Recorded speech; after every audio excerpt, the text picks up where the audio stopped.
Welcome student, Ganesh Sai YouTube channel में आप सभी का स्वागत है। आज हम न्यू एक्सरसाइज शुरू करने वाले हैं क्लास 10th के लिए, जिसमें आपको बहुपद पॉलिनोमियल के नाम से हम इनको जानते हैं। ठीक है, ये आपकी एक्सरसाइज 9th में ही पढ़ी थी हमने। आज हम उससे जो नए स्टेप है उससे आगे चलेंगे। 9th तक की जो आपने पढ़ी थी उससे जो आगे की चीजें, वो कुछ इंपोर्टेंट चीजें इसमें आती हैं, तो हम उसको कंप्लीट करेंगे।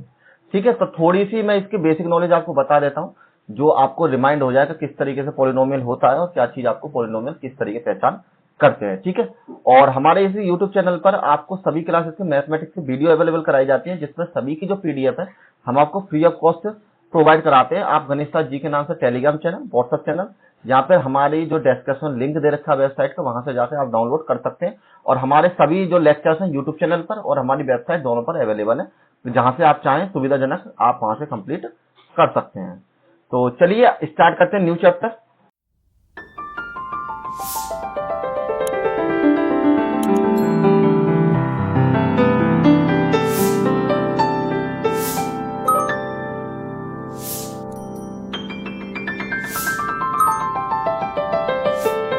आपकी जो बुक में एक्सरसाइज है 2.1 है, जिसको आज हम पढ़ेंगे। तो 2.1 में कुछ आपको मैं थोड़ी सी नॉलेज के लिए बता देता हूं। जैसे कि सबसे पहले पॉलिनोमियल होता क्या है आपका। पॉलिनोमियल या फिर बहुपद हिंदी में बोल देते हैं। तो बहुपद एक बीजगणितीय एल्जेब्रिक अभिव्यक्ति होती है जिसमें एक या एक से अधिक टर्म होते हैं और प्रत्येक पद में एक चर, जिसको वेरिएबल के नाम से जानते हैं, इंग्लिश में वेरिएबल बोलते हैं और हिंदी में इसको चर बोल देते हैं, जो किसी पूर्णांक घात मतलब होल नंबर एक्सपोनेंट तक होता है और किसी संख्या का गुणांक कांस्टेंट कोफिशिएंट से गुणा किया गया होता है। मतलब कहने क्या है, बहुत सारी बातें इसमें बता दी, तो इन सारी बातों को मैं आपको एक्सप्रेशन के रूप में बता देता हूं। क्या आपको मान लीजिए कोई भी, सबसे पहले तो एल्जेब्रिक फंक्शन होना चाहिए। तो जैसे कि मान लीजिए 2x हो गया, इसके ऊपर कोई भी एक पावर होनी चाहिए। कितनी भी हो सकती है, 2 हो सकती है, 3 हो सकती है, 4 हो सकती है, कोई भी एक पावर होनी चाहिए। तो मैंने दूसरे इसका पावर रख लिया। एक चर वेरिएबल मैंने x रख लिया। एक इसमें कांस्टेंट बोला था, कांस्टेंट मैंने 2 रख लिया। तो जब भी आपकी कोई एक्सप्रेशन इस फॉर्म में दे रखी होगी कि जहां पर एक तो आपको कोफिशिएंट हो मतलब गुणांक हो, जैसे कि इसमें 2 दे रखा है ये वाला, एक काम करते हैं दोनों को अलग अलग कर लेते हैं, नहीं जिससे आपको अलग अलग लगे। तो एक तो आपको कोफिशिएंट गुणांक दे रखा हो, एक आपको पद दे रखा हो, कोई सा भी मतलब चर पद दे रखा हो जो वेरिएबल दे रखा हो, और उसके अलावा आपको पावर भी दे रखी है जिसको पूरा का घातांक के रूप में हो सकता है। ठीक, तो उस कंडीशन में जो आपको एक्सप्रेशन दे रखी होगी उसको हम क्या बोलेंगे, बहुपद बोल देंगे। जैसे कि आपको सामान्य तौर पर px बराबर दे रखा है, यहां पर px equal to a0 a1x, यहां पर a2x की पावर 2 प्लस में a3x की पावर 3, इसी तरीके से ये anx की पावर n के बराबर हो जाएगा। अब यहां पर आपको पावर की फॉर्म में भी दे रखा है, चर पद भी दे रखे हैं, और यहां पर आपको जो गुणांक है उनकी मल्टीप्लाई सभी में हो रही है। तो इसको हम क्या बोल देंगे, पॉलिनोमियल बोल देंगे। इंग्लिश में a polynomial is the algebraic expression made up of one और more terms where each terms includes the variable raise to the whole number exponents और मल्टीप्लाई बाय द कांस्टेंट। तो कांस्टेंट की इसकी multiply होती है और इसी को हम जनरल फॉर्म में इस तरीके से हम इसको पॉलिनोमियल को लिख सकते हैं। जैसे कि आपको एग्जांपल के तौर पर बता दूं, जैसे मान लो 2x की पावर 2 प्लस के 3x प्लस के 4, ये आपको वैल्यू दे रखी, तो ये आपको एक्सपोनेंशियल है, सॉरी मतलब ये आपकी जो वैल्यू है बहुपद है। क्यों? क्योंकि इसमें देखिए कांस्टेंट भी है, पावर भी है और इसमें चर पद भी आपको दे रखा है। तो ये आपकी क्या हो जाएगी, पॉलिनोमियल हो जाएगी। सिंपल आपको इतना ही ध्यान रखना है, पॉलिनोमियल इक्वेशन को जब भी x की पावर की फॉर्म में दे रखी है तो वो आपकी पॉलिनोमियल हो जाएगी। लेकिन अगर आपको सिंपल ये भी दे रखा है, ये भी आपकी पॉलिनोमियल होगी। क्यों? क्योंकि अगर इसमें कोफिशिएंट नहीं है तो उसके आगे कोफिशिएंट आपको 1 माना जाएगा, तो इसलिए ये भी आपकी पॉलिनोमियल ही होगी। ठीक है, कभी आप सोचे कि x की पावर, क्या सर ने बोला था कोई 2 अगर कुछ लिख रहा हो तभी आपका पॉलिनोमियल होगा, ऐसा नहीं है। अगर आपको 1 लिख रहा है या कुछ भी नहीं लिख रहा है तो आप 1 मानेंगे, वो भी आपकी पॉलिनोमियल एक्सप्रेशन ही हो जाती है। नेक्स्ट में, जिसमें आपको मैंने डिटेल में बताया x की जो वैल्यू उसको चर बोलते हैं।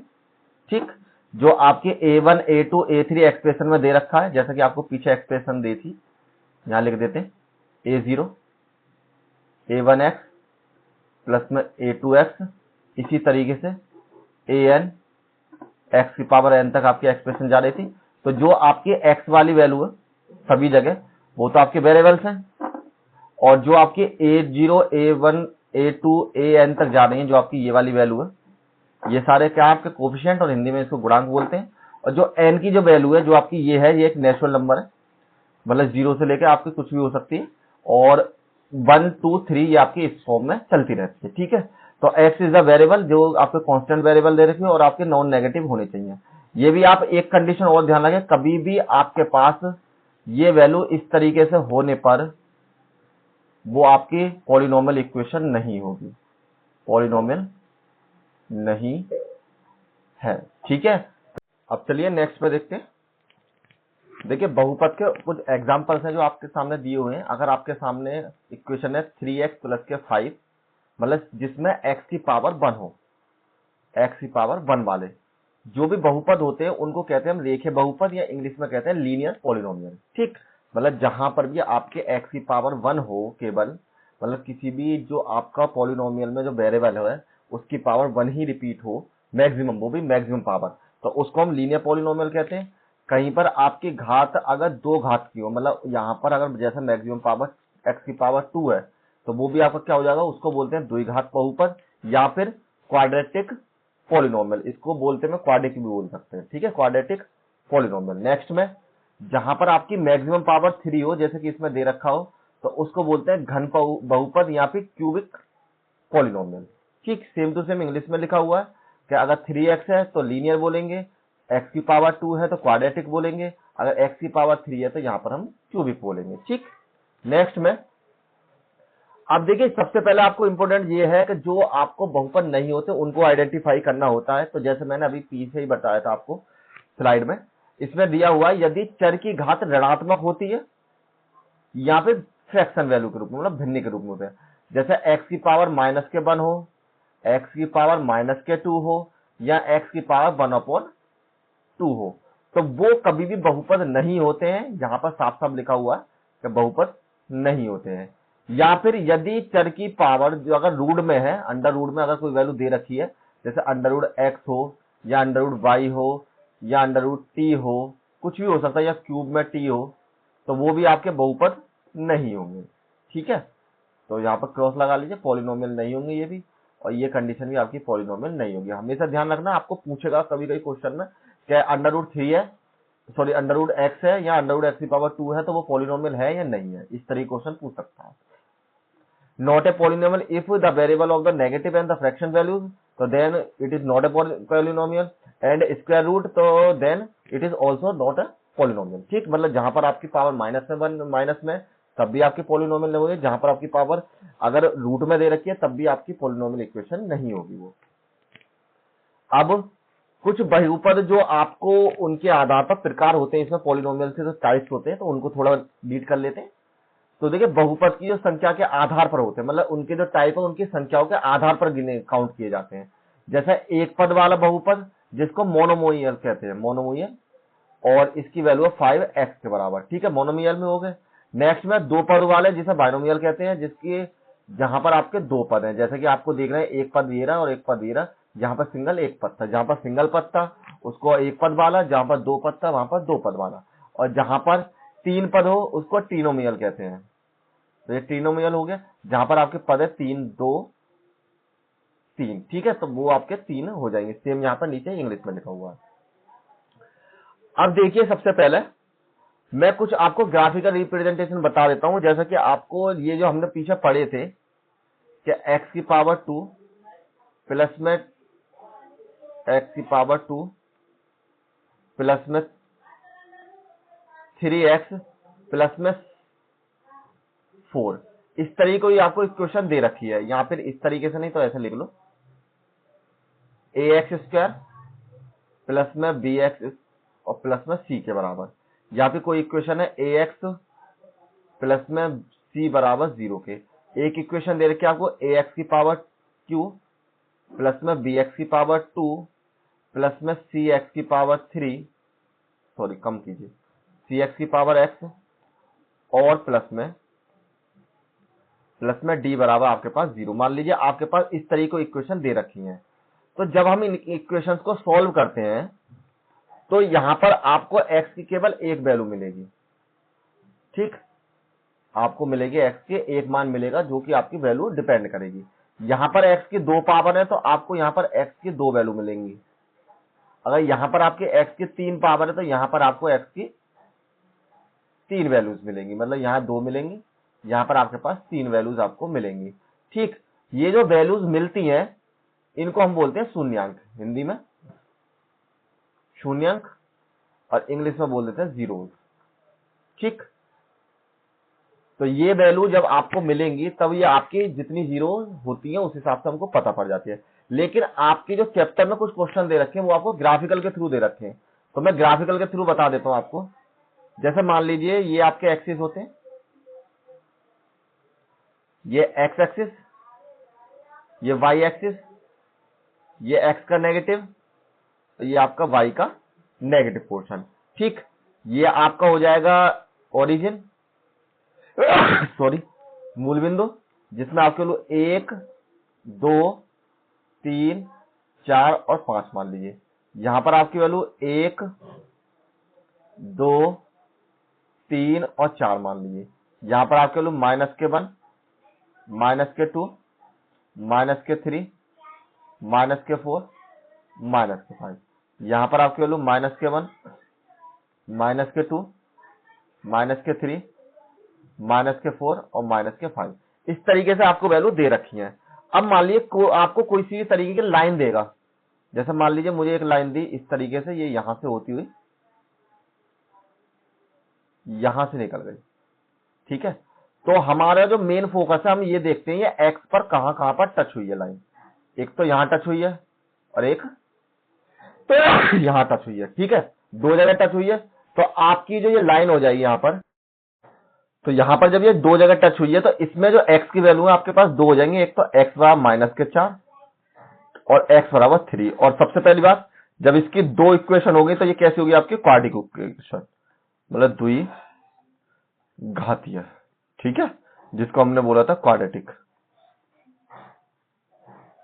ये आपकी क्वाड्रेटिक हो जाएगी। ठीक, अब इसी तरीके से अगर मान लीजिए कोई आपके पास लाइन इस तरीके से जाती है, सिंपल कि ये लाइन आपको इस तरीके से चली गई, यहां से होती हुई सीधे निकल गई। ठीक है, तो अब देखिए यहां पर जो आपकी वैल्यू है, आपकी वैल्यू क्या है सबसे पहले देखने वाली, क्या हमको यहां पर पॉलिनोमियल एक्स के बेस में निकालना है। ठीक, वो आपको फंक्शन में देगा क्या पी एक्स की वैल्यू निकालनी है या फिर आपको पी वाई की वैल्यू निकालनी है। अगर पी एक्स की वैल्यू निकालनी है तो हम बस ये चेक करेंगे कि पी पे मतलब एक्स पर कहां कहां पर टच हुआ है। अगर पॉलिनोमियल बाई की वैल्यू बोलेगा तो आपको चेक करना कि बाई पर कहां कहां टच हुआ है। ठीक है, लेकिन अगर आपसे कहता पी एक्स, कलर चेंज कर लेते हैं आपको दिखाई नहीं देगा, अगर यहां पर कहता है आपसे पी एक्स की वैल्यू निकालिए और लाइन दे देता है आपको ये वाली लाइन, जैसे कि ये वाली लाइन दे रखी है, तो ये कहीं पर भी टच नहीं है आपकी एक्स अक्ष पर, तो उसकी जो वैल्यू आपके पास 0 हो जाएगी, क्योंकि पी एक्स पर ये लाइन कहीं पर भी टच नहीं हो रही है। तो इस कंडीशन में ये जो आपकी वैल्यू है उसके बराबर हो जाएगी, क्योंकि आपके जो अगले एक्सरसाइज में जो सवाल दे रखे हैं वो इसी तरीके के क्वेश्चन है, सारे सारे आपको लाइंस दे रखी हैं, ग्राफ में रिप्रेजेंट कर रखे हैं, तो उस ग्राफ के थ्रू आपको ये आइडेंटिफाई करनी है कि इसके शून्यांक कितने हैं, मतलब 2 शून्यांक है, 3 शून्यांक है, 4 शून्यांक है। अब जैसे इसमें 2 वैल्यू थी आपकी, तो इसके शून्यांक कितने होगा, 2 जीरोस बोल सकते हैं ना, या शून्यांक बोल सकते हैं। ठीक, ये चीज आपसे पूछी जाएगी। ठीक, तो चलिए अब नेक्स्ट में आपकी एक्सरसाइज शुरू करते हैं। जैसे 2.1 हमारी स्टार्ट हो चुकी है, इसमें आपको दिया किसी बहुपद में px के लिए y बराबर px की वैल्यू आपको फाइंड करनी है। जैसे चित्र 2.10 दे रखा है, जो आपके चित्र में ये संख्या दे रखी है। प्रत्येक स्थिति में px की जो शून्यांक है सभी में आपको px की ही वैल्यू निकालनी है केवल। तो सबसे पहले देखिए, जैसे मैंने पीछे बताया था आपको, ये एक्स एक्सिस, ये आपका वाई एक्सिस, ये एक्स का नेगेटिव जिसको इसने डैश लिख रखा है, और ये आपका हो जाए वाई का नेगेटिव। तो आपसे पूछे पी एक्स के शून्यांक कितने हो जाएंगे, तो आपको देखने वाली बात ये जो लाइन है आपकी, ये वाली लाइन, क्या ये लाइन कहीं आपकी एक्स पर टच हो रही है, नहीं हो रही, और जबकि इसने पूछा किसके, एक्स पर, तो यहां पर इसकी संख्या कितनी है, 0 0 0 के बराबर, मतलब शून्यांक नहीं है, शून्यांक नहीं है। केवल इतना ही आपको यहां पर लिख देना है, या फिर ऐसा नहीं लिखना चाहते तो ऐसे लिख सकते हैं, शून्यांक बराबर 0 या फिर जीरोज बराबर 0 के बराबर। इस तरीके से आप इनको नोट करके लिख सकते हो। ठीक है, नेक्स्ट क्वेश्चन। अब नेक्स्ट क्वेश्चन में आपको दे रखा है और आपको पता करना है कि इसमें शून्यांकों की संख्या कितनी है। तो आपको देखिए, अब यहां पर देखिए ये लाइन आपको एक्स पर टच दिख रही है कहीं पर? हाँ, यहां पर जो ये एक्स पर हमें टच दिखाई दे रही है। कितनी जगह पर टच है एक्स पर? केवल एक ही जगह पर। दूसरी जगह कहां पर टच है? बाई वाली। लेकिन हमसे क्या वैल्यू पूछे? पीएक्स की, क्योंकि क्वेश्चन में शुरू में लिखा दे दिया था कि आपको पीएक्स की वैल्यू निकालनी है। तो अब ये कितनी बार टच है? केवल एक बार। तो यहां पर जो पीएक्स के लिए जो शून्यांक है आपके बराबर हो जाएंगे 1 के बराबर। और चाहो तो आप ब्रैकेट में लिख सकते हो, क्योंकि एक्स अक्ष को एक बार काटती है। ठीक है, जितनी बार काटेगी उतनी इसकी वैल्यू हो जाएंगी। नेक्स्ट क्वेश्चन में अब ये लाइन आपको सबसे पहले नोटिस करना कहां कहां पर काट रही है। एक तो आपकी यहां काट रही है, एक इस अक्ष को यहां काट रही है, एक एक अक्ष को यहां काट रही है और एक एक अक्ष को यहां काट रही है। लेकिन आपको निकालनी है पी एक्स के लिए, तो केवल एक्स अक्ष पर कहां पर काट रही है? एक तो 1 यहां पर, दूसरे नंबर यहां पर, और जो तीसरे नंबर आपकी वैल्यू है यहां पर काट रही है। ये वाली जो वैल्यू बाई एक्स है इससे मुझे कोई मतलब नहीं है। तो यहां पर पी एक्स के लिए जो आपके शून्यंक हो जाएंगे, शून्यंक बराबर हो जाएंगे आपके 3, क्योंकि एक्स अक्ष पर 3 बार काटती है। ये एक्स पर आपको 3 बार काटती हुई मिल रही, तो इसलिए मैंने गिन के इसकी वैल्यू 3 रख दी है। Next question. अब इसमें आपको शून्यंक निकालने, तो ये आपकी कहां पर काट रही लाइन? एक यहां पर और एक यहां पर। तो ये तो सिंपल एक ही स्थान और 2 स्थान पर। तो यहां लिख दीजिए पी एक्स के लिए शून्यंक बराबर 2 है। ठीक है, और यहां लिख सकते हैं एक्स अक्ष को 2 बार काटती है, और यही इसका आंसर हो जाएगा। नेक्स्ट क्वेश्चन थोड़ा सा टिपिकल है, क्वेश्चन नंबर 1 जो कि आपका 5th क्वेश्चन है। तो सबसे पहले हमें इंडिकेट करना कहां कहां पर कट कर रही है। एक तो यहां पर, एक यहां पर कट कर रही है, एक यहां पर कट कर रही है, एक यहां पर काट रही है और एक यहां पर काट रही है। तो एक्स अक्ष पर कितनी जगह? एक जगह, दूसरी जगह, तीसरी बार और चौथी बार। इससे मुझे कोई मतलब नहीं, क्योंकि ये बाई अक्ष पर काटेगी। तो इसके जो पी एक्स के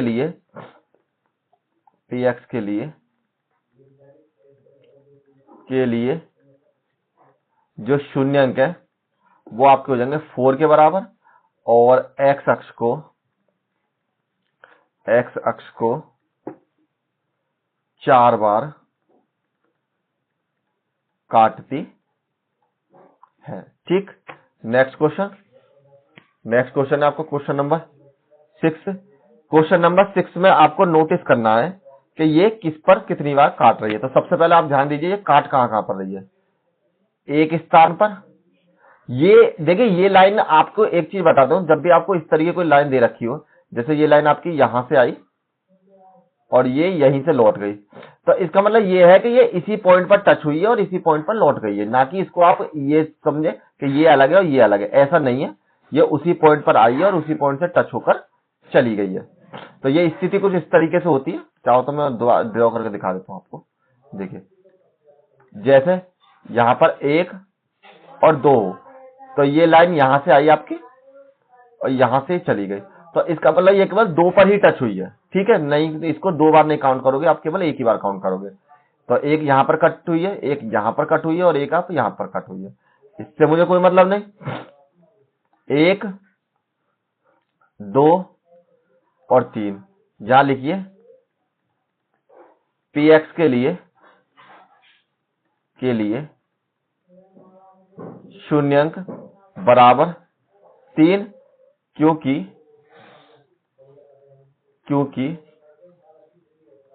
x अक्ष को 3 बार काटती है। ठीक, और ये इस एक्सरसाइज में आपके इतने ही क्वेश्चन थे, तो यहीं पर ये एक्सरसाइज फिनिश होती है। मिलेंगे नेक्स्ट एक्सरसाइज में, तब तक आप इनकी प्रैक्टिस कर ले। इस तरह क्वेश्चन आपको एक आध मिल सकता है, तो बहुत सिंपल है, एक बार देख लीजिए आप, इजीली आप समझ जाएंगे। Thank you all of you, मिलते हैं आपसे नेक्स्ट वीडियो में।